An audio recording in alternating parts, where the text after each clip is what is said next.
మన ప్రభు అయిన యేసుక్రీస్తు పరిశుద్ధ నామములో ఈ పాడ్కాస్ట్ ద్వారా వాక్యం వింటున్న ప్రతి వారికి ది ఫాదర్స్ ఫెలోషిప్ తరపున నా హృదయపూర్వకమైనటువంటి వందనాలు. కీర్తనల గ్రంథం 61వ కీర్తన 2వ చరణం చివరి మాట, నేను ఎక్కలేనంత ఎత్తైన కొండ మీదకి నన్ను ఎక్కించుము. చదివిన వాక్య భాగంలో ఈ కీర్తన దావీదు రాశాడు. తన యొక్క మనోభావాన్ని స్పష్టంగా తెలియజేస్తున్నాడు. తన యొక్క మనోవాంఛను దేవునితో విన్నవిస్తున్నాడు. దేవా, నా మొర్ర ఆలకింపుము, నా ప్రార్థనకు చెవియొగ్గుము. నా ప్రాణము తలడిల్లుతూ బూదిగంతముల నుండి నీకు మొరపెట్టుచున్నది అని, నేను ఎక్కలేనంత ఎత్తైన కొండకు నన్ను ఎక్కించుము.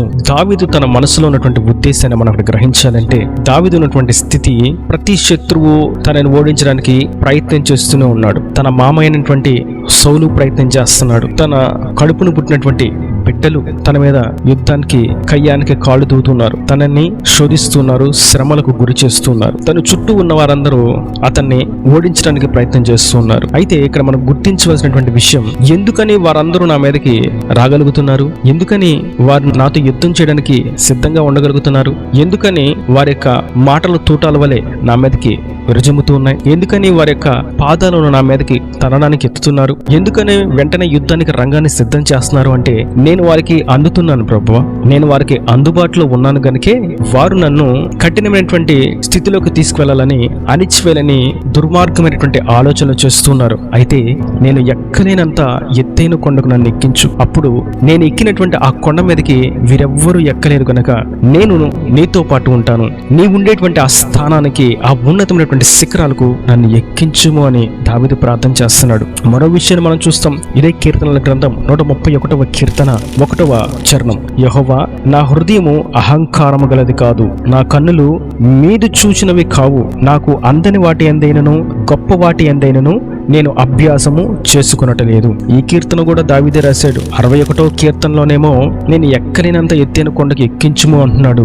ఇక్కడ అంటున్నాడు, నా కన్నులు నాకు అందని వాటి యందు ఏమాత్రం ఇష్టం లేదు ప్రభా, నేను అభ్యాసం చేసుకోవట్లేదు వాటి యందు, నాకు అందనివి నాకు వద్దు. నేను నా స్థాయిలోనే, నువ్వు నిలబెట్టినటువంటి పరిధిలోనే నేను ఉంటాను. కానీ నా ఆధ్యాత్మిక స్థితి మాత్రం అలాగా తక్కువగా ఉండకూడదు. నేను ఎవ్వరూ ఎక్కలేనంత ఎత్తైన కొండకు ఎక్కాలి. నేను కూడా ఎక్కలేనటువంటి ఆ స్థాయికి నేను చేరాలి. నిజమే, దావీదు చుట్టూ ఉన్నవారు అతన్ని చంపడానికి ప్రయత్నం చేస్తూ ఉన్నా అతను పారిపోతూ తప్పించుకుంటూ ఉన్నాడు తప్ప వారిని చంపడానికి ప్రయత్నం చేయలేదు. అది సౌలు అయినా, అది తన కుమారుడైనటువంటి అబ్షాలోము అయినా, కేవలం దేవుని ప్రేమలో తగ్గించుకుంటూ, దేవుని ఆజ్ఞానుసారంగా జీవిస్తూ, ఓర్చుకుంటూ, సహనముతో ముందుకు సాగిపోయాడు. కేవలం తన శరీర సంబంధంగా తగ్గించుకుంటూ ఉన్నాడు తప్ప ఆత్మ సంబంధంగా మాత్రం దేవుని దగ్గర ఎక్కడా కూడా రాజీ పడలేదు. ఆ విషయంలోనే అతడు ఉన్నతమైనటువంటి వాంఛ కలిగి ఉన్నాడు. నేను ఎక్కలేనంత ఎత్తైన కొండకు నన్ను ఎక్కించుము ప్రభువా. ఏ స్థితిలో, ఏ స్థాయిలో ఉన్నా పడవచ్చు, లేగవచ్చు. అయితే ఆధ్యాత్మికతలో మాత్రం పైపైకు వెళుతూనే ఉండాలి. ఎక్కి వెళుతూ ఉండేటువంటి స్థితిలోనే మనం ఉండాలి. లోక సంబంధంగా ధనాన్ని చూస్తే, ఆరోగ్యాన్ని చూస్తే, వ్యాపారాన్ని చూస్తే, ఉద్యోగాన్ని చూస్తే, ఆస్తిపాస్తులను చూస్తే అవి తగ్గుతూ ఉంటాయి, పెరుగుతూ ఉంటాయి, మరలా తిరిగి చేకూరుతూ ఉంటాయి. సో వాటిని గురించి మనం ఆశ్చర్యపడి వాటి మీద వాంఛ కలిగి ఉండవలసినటువంటి అవసరమే లేదు. మనకు అందని వాటి యందు మనం అభ్యాసము చేయకూడదు. మన వ్యాపారం ఎంత, మన ఉద్యోగం ఎంత, మన ఆర్థిక స్థితి ఎంత, ఈ స్థాయిలోనే మన కలిగిన దాంట్లోనే సంతృప్తి కలిగి ముందుకు సాగిపోతూ ఉండాలి. అన్యాయముతో కూడినటువంటి గొప్ప వచ్చుబడి కంటే నీతితో కూడినటువంటి కొంచెమే శ్రేష్టము. కొంచెములోనే తృప్తిగా ముందుకు సాగాలి. ఆధ్యాత్మికతలో మాత్రం ఏ మాత్రము రాజీ పడక పైపైకి ఎక్కుతూ వెళ్ళిపోతూ ఉండాలి. అయితే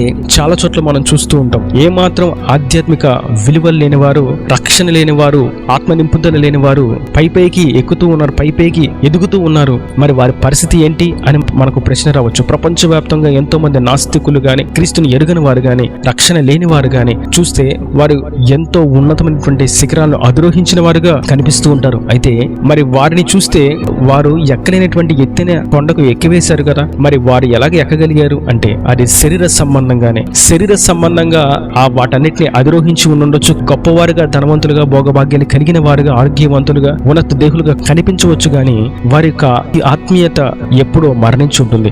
వారి ఆధ్యాత్మిక స్థితి ఎప్పుడో సమాధి చేయబడి ఉంటుంది. కేవలం వారి శరీరం మాత్రమే పైపైకి కనిపిస్తూ ఉంటుంది. ఇట్టి వారు కాలు జారే చోటనే వారు ఉన్నారని మనకు వాక్యం స్పష్టంగా సెలవిస్తూ ఉంది. కనుక మనం మాత్రం ఆధ్యాత్మిక విలువలలో ఒక ఉన్నత శిఖరాలను అధిరోహించాలి. దావీదు అనుకున్నాడు, నేను గొర్రెలు కాసుకుంటూ ఉన్నాను ప్రభువా, నేను ఎందుకు పనికిరాని వాడిని, నన్ను మా నాన్న గొర్రెలు కొనిపించి గొర్రెలు మేపమని నాకు పనిచ్చాడు. మా అన్నలైతే గవర్నమెంట్ జాబ్స్ ఉన్నాయి, వాళ్ళకి ఆర్మీలో పనిచేస్తున్నారు, రాజు దగ్గర పనిచేస్తున్నారు, ఆఫీసర్లుగా ఉన్నారు, మంచి జాబ్స్ లో మంచి పొజిషన్ లో ఉన్నారు, ఉన్నత స్థాయిలో వాళ్ళు ఉన్నారు. నేనైతే గొర్రెలుగా కాసుకుంటూ ఉన్నాను. దయచేసి నన్ను ఎవరు ఎక్కలేనంత, నేను కూడా ఎక్కలేనంత ఎత్తైన కొండకు నన్ను ఎక్కించు ప్రభువా అని అతడు చేసినటువంటి ప్రార్థన దేవుడు అంగీకరించాడు. అతన్ని 12 గోత్రాల మీద రాజుగా దేవుడు నిలబెట్టాడు. గొర్రెలు కాసుకునేటువంటి దావీదు ఇప్పుడు సింహాసనాన్ని అధిష్ఠించాడు. ఇప్పుడు వాళ్ళ అన్నలందరూ వచ్చి రాజు అయినటువంటి దావీదుకి నమస్కారం పెడుతున్నారు. ప్రతిదీ దావీదుకు చెప్పి చేస్తున్నారు.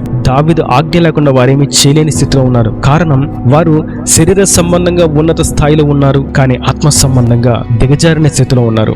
దావీదు మాత్రం శరీర సంబంధంగా దిగజారిన స్థితిలో బీద స్థితిలో ఉన్నాడు, కానీ ఆత్మ సంబంధంగా ఆధ్యాత్మికంగా ఎవరు అందుకోలేనంత ఉన్నత స్థాయిలోకి ఎక్కాడు. అదే ఆ ప్రార్థన.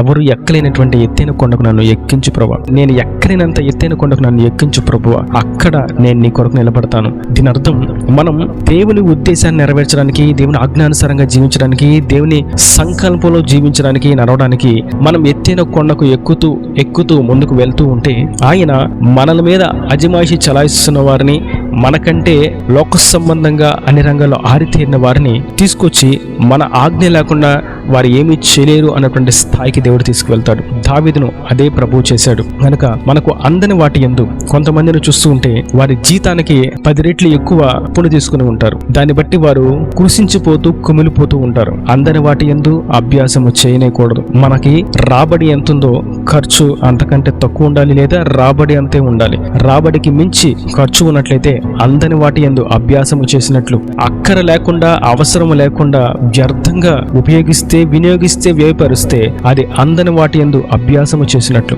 లేని రంగును పూసుకొని నేను ఇంకా యవనస్తురాల్ని అని అనుకుంటే అందని వాటి యందు అభ్యాసము చేసినట్లే. వయసు మీద పడి వృద్ధాప్యం మీద పడుతూ ఉంటే, ఇంకా యవన ప్రాయాన్ని కోరుకుంటూ దాని కొరకు వెంపర్లాడుతూ ప్రాకులాడుతూ ఉంటే అందని వాటి యందు ప్రయాసపడుతూ ఉన్నట్లే. కలిగిన దాంతో తృప్తి చెందక లేమిని పొందుకొని దేవునికి ఆయాసకరంగా విరుద్ధంగా ప్రవర్తిస్తూ గర్వంగా అహంకారంగా మితిమీరినటువంటి ప్రవర్తనతో ముందుకు సాగుతూ ఉంటే అందని వాటి యందు అభ్యాసము చేసినట్లే.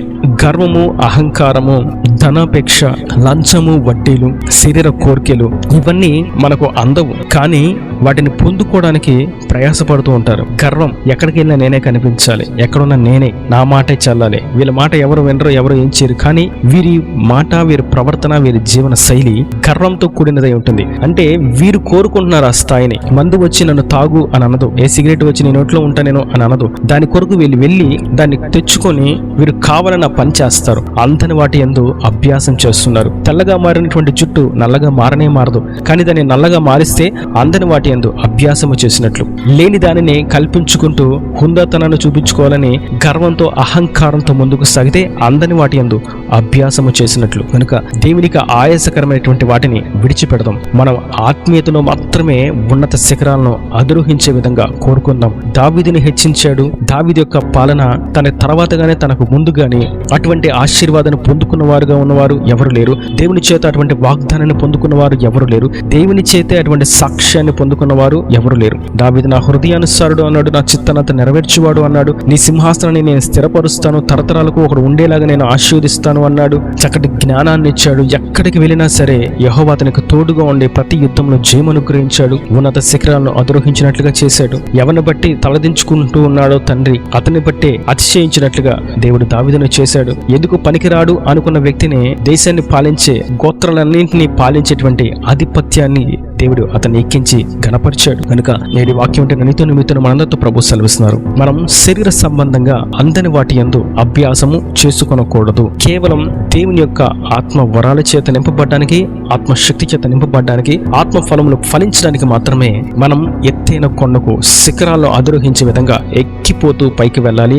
ఎక్కలేనంత ఎత్తైన కొండకు మనం ఎక్కాలి. ఎందుకంటే ఆత్మ ఫలాలు ఊరికినే రావు. అది ఎత్తైన కొండ. ప్రేమించాలి, సమాధానంగా ఉండాలి, మంచితనాన్ని కనపరచాలి, సంతోషంగా ఉండాలి, ఆత్మ యందుల ఆనందాన్ని కలిగి ఉండాలి, విశ్వాసము కలిగి ఉండాలి, దీర్ఘ శాంతమును కలిగి ఉండాలి, ఎవరితో గొడవలు పెట్టుకోకూడదు, సాత్వికంగా ఉండాలి, మనకు కలుగుతున్నటువంటి తుచ్చమైనటువంటి కోరికలను ఆశలలో మనం నిగ్రహం కలిగి ఉండాలి. ఇవన్నీ ఉన్నతమైనటువంటి కొండ, ఎత్తైన కొండ. ఈ కొండను ఎక్కాలంటే దేవుడు ఎక్కిస్తే తప్ప ఎవరు ఎక్కలేరు. మన శరీర బలముతో, మన మానసిక మనో వికాసముతో, జ్ఞానంతో ముందుకు వెళ్దామని ఎక్కుదామని ప్రయత్నం చేస్తే కొండ మధ్యలోనే పడిపోతారు. కారణం, వారిని ఎక్కించే దేవుడు వారికి తోడు లేకపోవడం చేత. అందుకే దావీదుకు ఆ విషయం తెలుసు, నన్ను ఎక్కించగలిగింది నీ ఒక్కడవే, నీవు నన్ను ఎక్కించకపోతే నేను వీటిని ఎక్కలేని ప్రభు అని దావీదుతో దేవుడు తీర్మానం చేసుకున్నాడు, ప్రార్థించాడు, దేవుడు కార్యాన్ని జరిగించాడు. కనుక నేడు మనం ఎక్కలేనంత ఎత్తైన కొండ అనగా ఆత్మ ఫలాల విషయంలో మనం చూస్తాం. ఈ ఫలాలను పొందుకోవడం, ఆ ఫలాలు కలిగి ఉండడం అంత సులువైనటువంటి విషయం కానే కాదు. వాటన్నిటిని మనం కలిగి ఉండాలంటే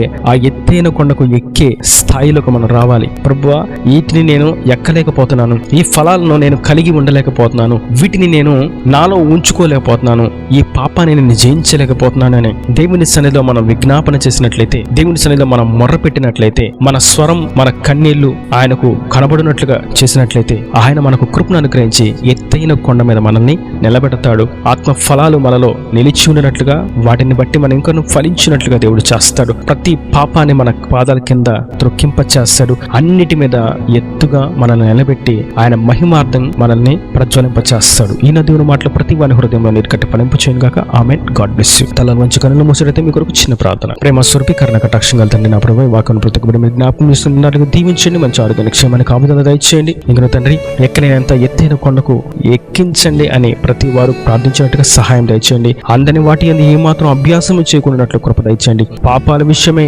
ఏమాత్రం అభ్యాసం చేయకుండా ఉన్నట్లుగా సహాయం దయచేయండి. ఆత్మ సంబంధమైన ఆధ్యాత్మిక స్థితి కొరకు వారు తృష్ణ కలిగి, వాంఛ కలిగి ఎక్కునట్లుగా, అద్రోహించినట్లుగా క్షేత్రస్థాయిలో వారిని నిలబెట్టండి. ప్రతి అవసరం అక్కర్ని మహిమశలు తీర్చండి. రాకడ రాజ్యాన్ని సిద్ధపరచమని నీకు మహిమగంత ప్రభావాలు ఆరోపిస్తూ యేసు పరిశుద్ధ నామమున ప్రార్థించి పెట్టుకుంటున్నాను తండ్రి. ఆమేన్. ఆమేన్.